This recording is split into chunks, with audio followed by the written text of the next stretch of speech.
For more than a year now, Canada has been helping Ukrainians defend themselves by sending military assistance, including tanks and armored vehicles, ammunition, weapons, and other equipment.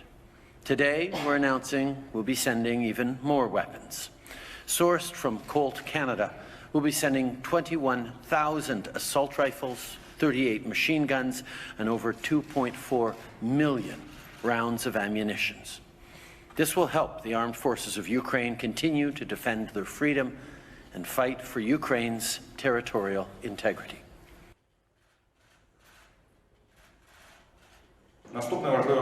The following important issue is military aid to Ukraine, and I want to emphasize this is in order to defend itself and liberate our occupied territories. We are grateful to the government of Canada who joined in the Leopard coalition. We also hope to increase supplies of heavy weapons, including tanks, armored vehicles and ammunition. We also discussed this issue with Prime Minister and government members today.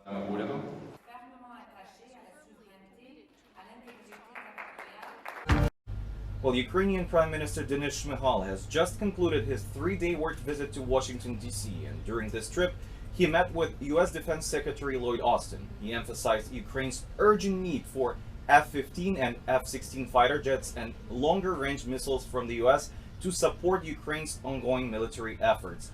The Prime Minister emphasized the importance of this request during the official talks and even used some soft power skills.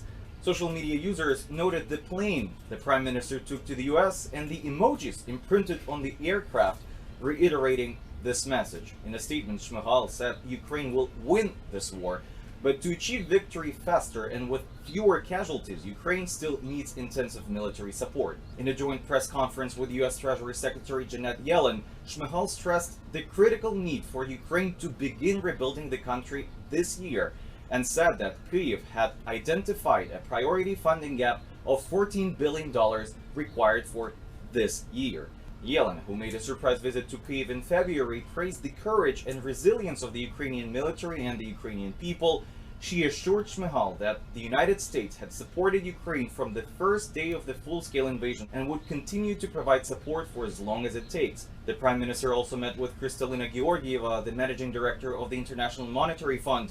He expressed his gratitude for the IMF's and G7's long-term support of Ukraine, which will provide access to $115 billion in funding.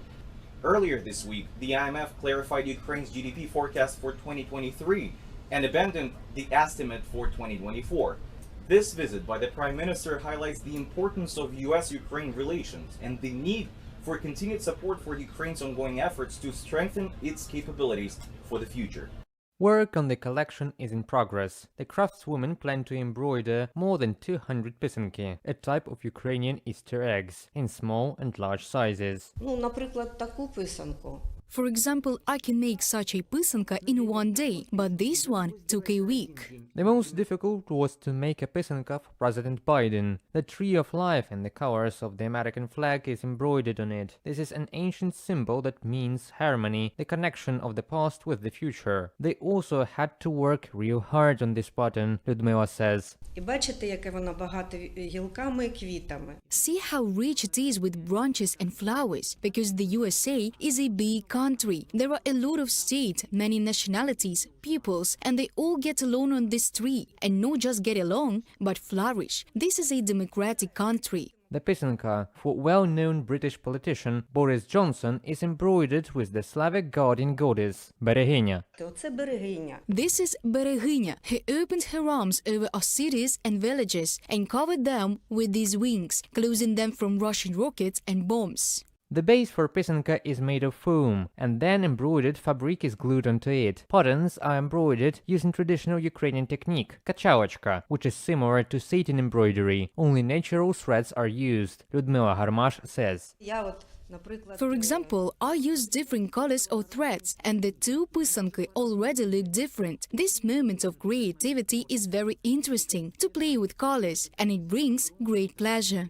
The collection of pisanki is created by more than 20 women from Zaporizhia. From the first day of the Russian full-scale war against Ukraine, they became volunteers. They helped doctors to nurse the wounded soldiers in a military hospital. Then, a year ago, they began to embroider in order to distract themselves from the horrors of war. Once they were embroidering a rushnik towel together, but the work had to be postponed for a while. And when they resumed the work, they saw that rushnik was covered in red spots, as if in blood. They could not wash the spots off. Olena Shevchuk says. We see a symbolism in this. Our Zaporizhia region is being covered with this blood in the temporarily occupied territories by Russians. But anyway, we finished it. You can see very good words embroidered on it, and we believe that the sun of freedom will definitely rise over Zaporizhia very soon, and our region will blossom. The liberation of the Zaporizhia region from the Russian invaders depends on the Ukrainian military and their commander-in-chief Valery Zaluzhny, the craftswomen say. Pisanki were embroidered and an old amulet, a Motenka doll, was made for him. Her clothes are green. She has the emblem of the General Staff of Ukraine and the inscription "Save the Armed Forces of Ukraine." I made a motanka for him to keep the commander safe. I'll show you. You see, such an amulet is embroidered here because Zaluzhny is our commander-in-chief of all military branches, and this is an old symbol, a symbol that protects the hearth. Pisanki for President Andrzej Duda have already been handed over to Poland. The rest of the addressees will receive Easter gifts in the coming days, and the main part of the collection for the Easter holiday will be exhibited in Zaporizhia churches.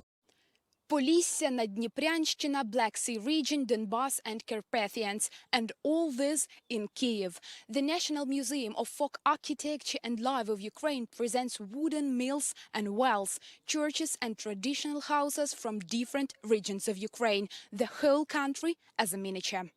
There is also an authentic house of the Donetsk region. Today, Donetsk people have gathered for the traditional spring cleanup to put the house in order after the winter and as if to be at home.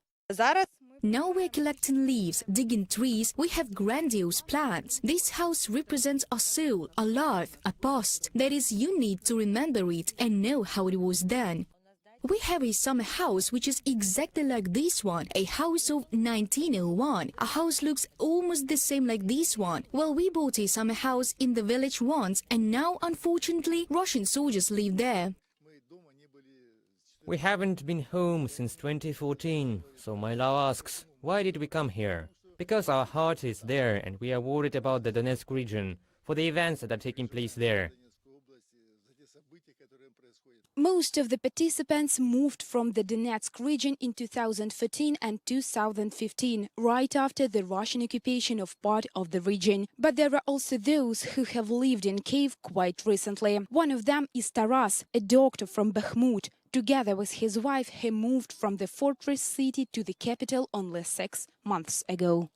Until recently, I worked as a doctor in Bakhmut. I had a clinic in Zabakhmutka, the eastern part of the city. I still have my parents' house there, the house where my wife and I lived. It had 2 entrances with 9 floors, but one of the entrances already doesn't have 9 floors. People say that our half of the house is still intact. The residents of Donbass have been going to the cleanups for 7 years. During this time, the house and grounds have been greatly renovated. Volunteers have painted the outhouse, planted a fruit garden, installed a replica of Thin Woman and a real mine carriage.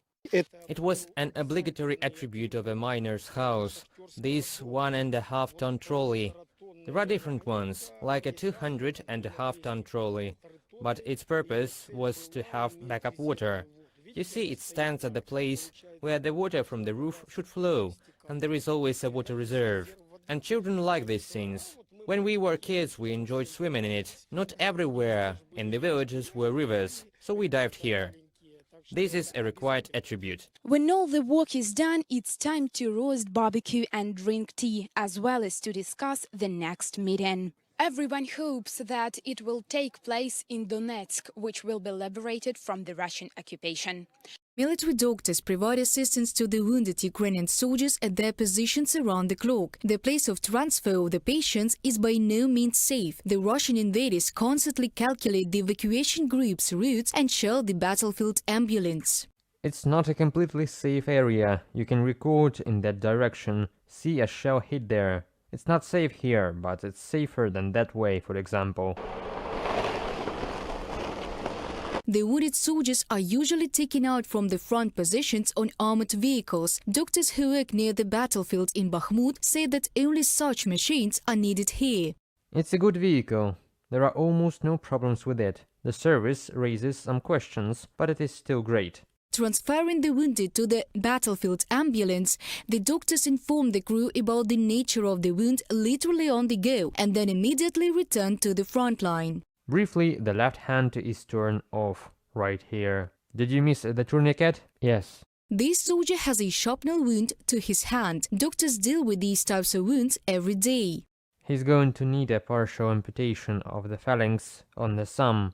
As for the rest, it's okay. He will live.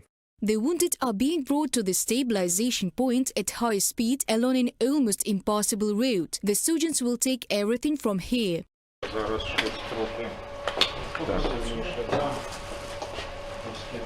Stabilization centers are equipped with professional medical equipment, so more complex operations are performed here. Exhausted doctors work around the clock, but they do not complain about the schedule. At first it is difficult, but then you get used to it. You need to work, you need to help the Ukrainian defenders.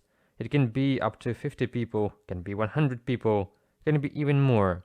There are more now, and there are lots of bullet wounds. All this indicates that there are close combats. Despite the increased number of wounded soldiers, the doctors continue to perform their duty, saving the lives of the Ukrainian servicemen, while the armed forces keep the defense of the Ukrainian fortress, Bakhmut.